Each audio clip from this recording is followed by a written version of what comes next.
আসসালামু আলাইকুম সুপ্রিয় এসএসসি 2025 সালের পরীক্ষার্থী বন্ধুরা, কেমন আছো তোমরা? আশা করি আল্লাহর অশেষ রহমতে তোমরা সকলে ভালো আছো।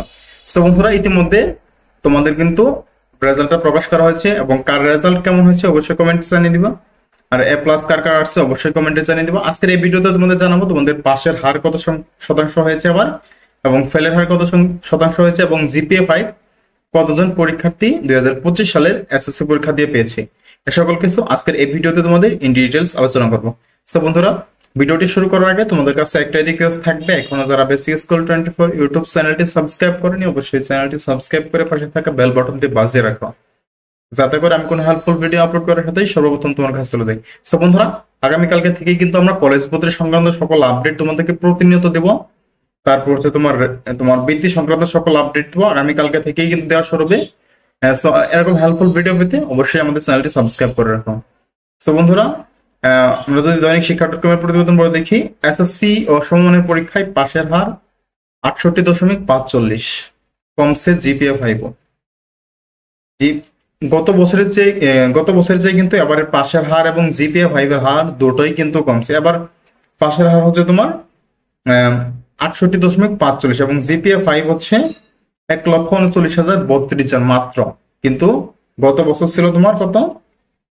গত বছর পাশে হার ছিল 83.0%, আর জিপিএ 5 পেয়েছিল 1,82,129 জন। তাহলে দেখো কত শিক্ষার্থী আবার এ প্লাস থেকে বঞ্চিত হয়েছে। গতবার পেয়েছিল কোথায়? 1,82,129 জন, আবার শুধুমাত্র পেয়েছে 1,39,000।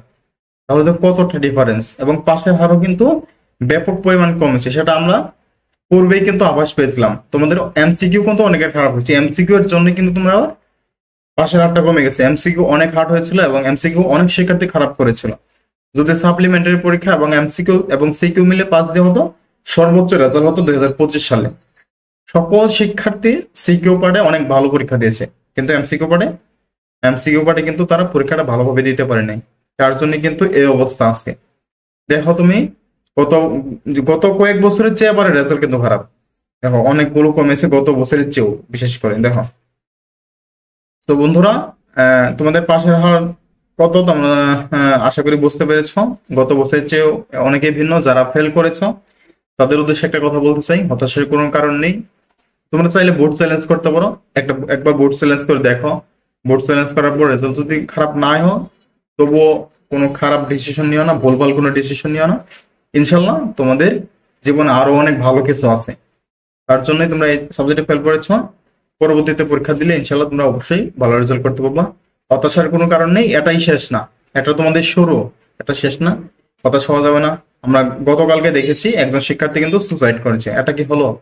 সে কিন্তু আবার রেজাল্টের আগে সুসাইড করছে। সে আভাস পেয়েছে যে আমি ফেল করতে পারি, বা তার মনের মধ্যে সন্দেহ নিয়ে সে কিন্তু আত্মহত্যা করেছে। এই কাজগুলো করে না। তোমাদের কাছে রিকোয়েস্ট থাকবে, কারণ এটাই তোমাদের শেষ না, এটাই তোমাদের শুরু।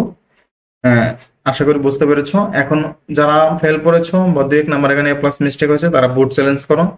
কিভাবে চ্যালেঞ্জ করবা? কিছুক্ষণের মধ্যে আমরা ভিডিও দিয়ে দিব, অথবা তোমরা আমাদের হোয়াটসঅ্যাপে যুক্ত হয়ে অথবা ফেসবুক গ্রুপে যুক্ত হয়ে আমাদের মেসেজ করবা। আমরা তোমাদের সরাসরি লাইভের মাধ্যমে বোর্ড চ্যালেঞ্জ করে দেবো ইনশাল্লাহ। সো বন্ধুরা, এই ছিল সর্বশেষ আপডেট। পরবর্তী আপডেটটি পেতে চ্যানেলটি সাবস্ক্রাইব করে আমাদের সাথে থাকুন। ধন্যবাদ সবাইকে। দেখা হবে পরবর্তী কোনো হেল্পফুল ভিডিও নিয়ে। আল্লাহ হাফেজ।